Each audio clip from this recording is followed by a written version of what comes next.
Hi friends. So I've been working on the mini bike a little bit. I did some vinyl wrap on it. It's not no professional job, but it looks cool. I like it. I dig it. So we got a new clutch that we're going to be installing today. I got a new carburetor and I got a new exhaust on the way for it. Um, it's still just a little stock. I think 80 or 100 cc. I think it's the 80 cc, 4-stroke motor. So it's nothing crazy fast, but it's a fun little bike. I've had it for God, I don't know, 7, 8 years or something probably. And it's just been a fun little bike. It's the community bike that everybody rides on when they come out and ride, or we did when we had the Brap Ranch in Illinois.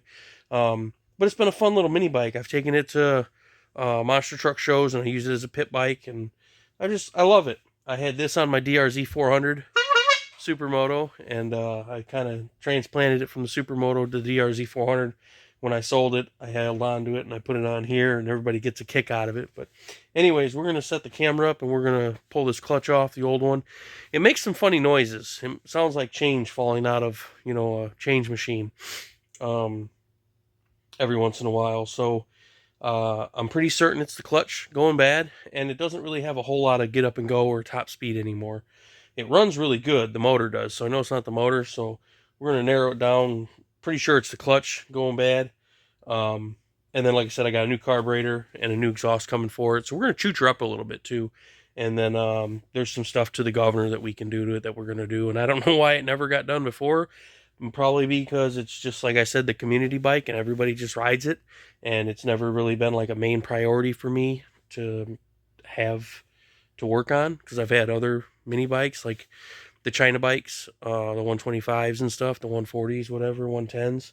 But now we're giving this thing some love because I got some downtime, working only, having my rotation the way it is: 3 on, 4 off, 4 on, 3 off, or 3 on, 3 on, 3 on, 4 off, 3 on, 4 off, and then 4 on, 3 off, 4 on, 3 off. Just whatever the rotation is. I get a lot of days off now, so I want to try to take advantage of that and get back to the roots of the channel of wanting to make a shop channel, where we work on stuff and do different things. And I know my channel's all over the place, but I feel like that it creates better diversity, and it draws in more people, because I do cooking, I do the monster trucks, I do the quad racing, dirt bikes, work on stuff, work on just regular routine maintenance on my trucks and cars and stuff. But anyways, enough yapping. We're going to get into the clutch change on this.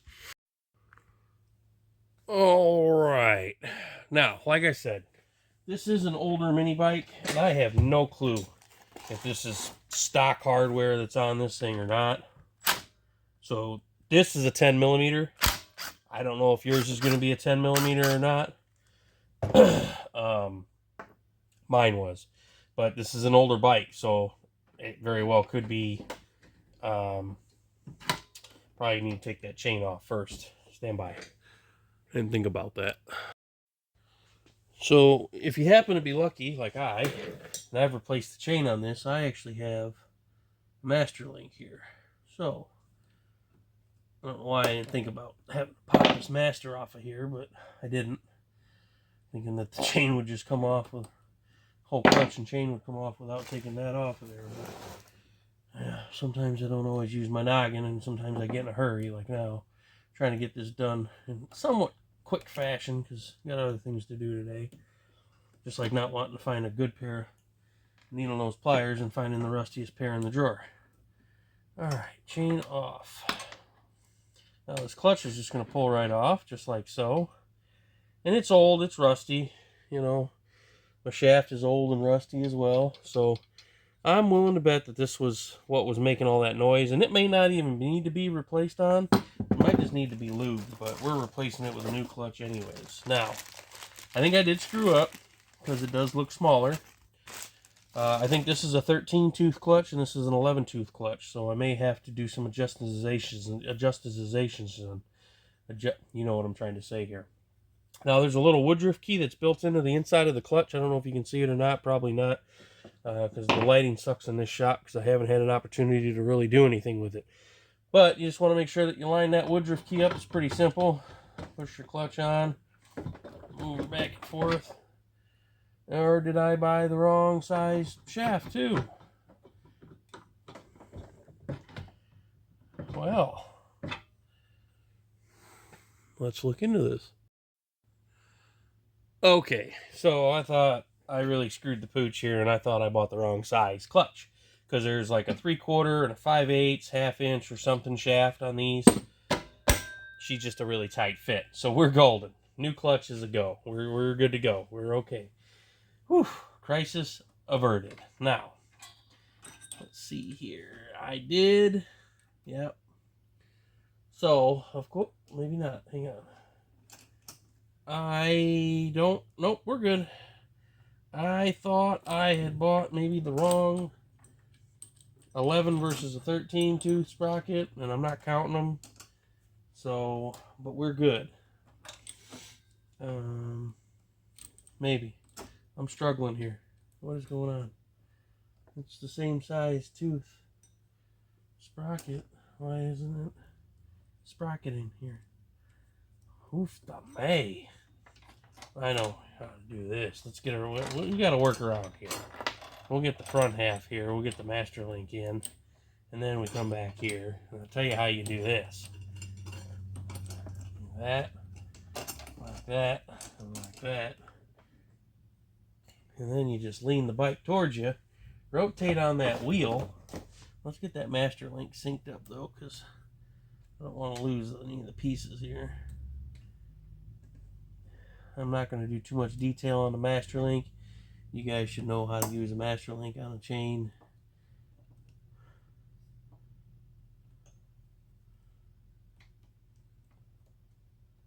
I don't know, or maybe I should.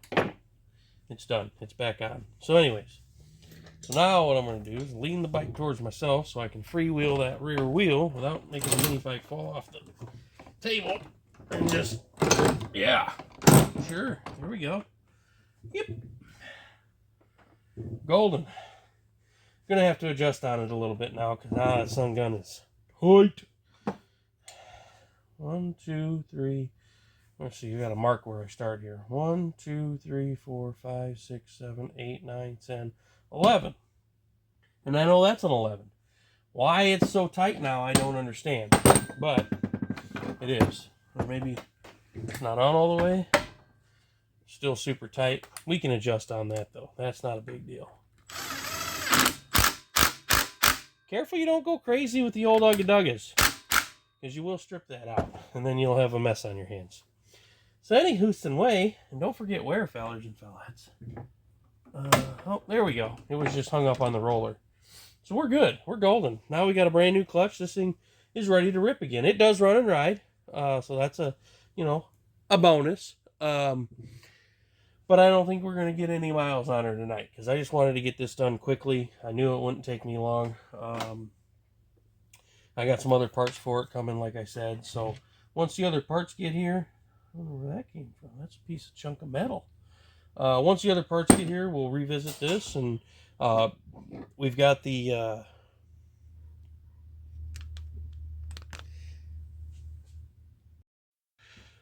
we also have the old Suzuki JR50, the 97 JR50 that we're working on. I do have parts coming for that as well. I don't know. I ordered them 2.5-ish or so weeks ago. A guy is a little confused. He might have got screwed over on that. He's going to have to look into the tracking on that. But I got a top-end rebuild kit coming for that JR50 that I ordered, or I picked up for free, and I ordered the parts for it. I'm fairly certain it's a 97. I need to run the serial number. Good thing is all the parts from like 86 to 2000 or something like that. You Suzuki guys get in the comments and quote and correct me if I'm wrong. The years don't matter for the motor parts. They never change the engine from what I was reading. So it doesn't matter what top end set that I bought for it because it's going to work. Now the plastics on the other hand, that's what's going to matter because they did change the plastics. One set of plastics, like I think it's the left side, it's the rear side cover, and then goes into the rear fender. And then a different year, it's 2 plastic side covers and then front and rear fender, like a normal dirt bike. So I'm going to have to run the VIN number on this one and see exactly what year it is, or decode or decipher the VIN number. I don't know. With mathematical code, cipher, Egyptian, whatever, however you do it. Any Houston way, don't forget where. we got the Mini Moto, and we're going to be working on this. We're going to be working on the JR50. I still have the Suzuki LT50. I think it's an 84 or 85 if I remember right. I've got the engine rebuilt for that. Oh, Brad, why didn't you just put the engine from that in this one in the mini bike? Well, because it's a little different. So the mini bike, actually, the dirt bike, the JR50 has a go forward and a neutral selector, and it's kickstart, and the four wheeler is pull start, and it's just centrifugal, similar to this. So I want to keep it original. I don't want to be mix matching, swooping and swip swapping and whatever and what have yous and what's nots. I want to keep everything together and keep them right. So I got 3 little projects right now going on, and then I need to do a one-way starter bearing on my black and pink 2006 Troy Lee Polaris Predator.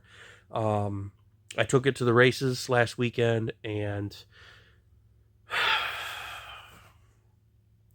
the one-way starter bearing's going out. So it's a common problem on the Predis, so it was a given that it would eventually go out on me. And of course, on race day of all days, it went out on me.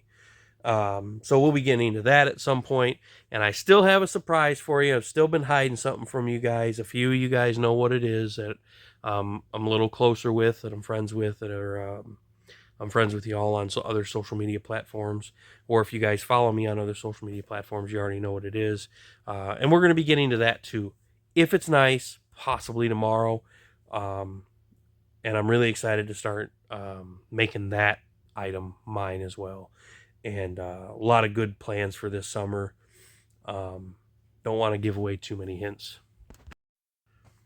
So anyways, I don't want to give away too many clues or hints, but we've got some cool stuff coming. Just one thing at a time, I guess. I guess really 3 things at a time. 6 and 12 and 18 and 22. I don't know. I've got a lot of pokers in the fire. I got a lot going on, but the ADD, HD, whatever. I get bored. So sometimes I have to just keep working on multiple things. That way I don't get too burned out on one thing. Because if all I did was work on this mini bike, I'd get bored with it. And then I wouldn't want to work on it anymore. And I would just give up and it would sit like it kind of has been. If all I worked on was that JR50 or the LT50, same thing. So I kind of like having 1,000 things going on at once, just like what happens in my brain every day. And I wish I could shut it off some days, because it really does drive me crazy, and it keeps me awake at night sometimes. But I kind of like having everything. I like the chaos.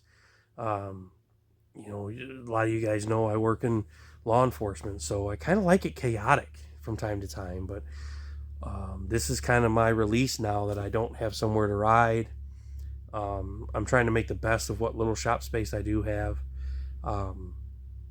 So I don't want to get too many big projects going. I want to be able to kind of box everything up and set it aside, and not have something, like a motor complete, like split case. If I had to split the case on this, I wouldn't do it right now. I'd just go buy a Predator motor from Hobo Freight and throw it in there, because I can't tie up any realty in this shop. I can't lay a motor out piece by piece. There's just too many hands in the cookie jar right now. There's too many people that come in and out of this garage, and I would guarantee I would lose parts. So I kind of got to be quick about my little projects. So that's kind of what I've been doing. Buy a part, swap it out, put it all back together, set the bike back off in the corner. I do have the top end pulled off on that JR50, and it's all in a box, but it's all the old parts. The new top end comes with everything I need. New studs, new gaskets, piston rings, wrist pin, C-clips, the whole 9. So, it's just like I said, little things that I can just kind of do quickly. But anyways, enough chitter chatter. I appreciate you guys as always. We did the quick clutch change on this thing, and we will get some riding videos on it. I wouldn't mind doing maybe a gear change. I built a mini bike for a buddy of mine a few years ago, and we put a 212 Predator motor on it, and it was really tall. So, you just barely cracked the throttle, and that thing just went at 12 o'clock. It was kind of dangerous, and it was for his 8-year-old kid. So, we had to keep the governor on it and keep her tuned down. But anyways, I wouldn't mind doing that to this thing. But this thing's been really reliable. It's been a great toy. Like I said, I've had it for 7 or 8 years or so. I bought it from a friend of mine, and hell, who knows how long he had it or who he bought it from. But it's been reliable. I mean, it starts every time, runs halfway decent, and everybody has fun on it. So that's all that matters. And when just keeping it up with routine maintenance, change the brakes on it, change the oil on it, spark plug, give it fresh gas all the time. But anyways, enough talking. Appreciate you guys as always. Like, comment, share, subscribe. This is a Monster Moto 80cc mini bike. We just did a quick clutch change on it. Appreciate you guys. Like, comment, share, subscribe, and we will catch you on the next one. And there will be many more to come.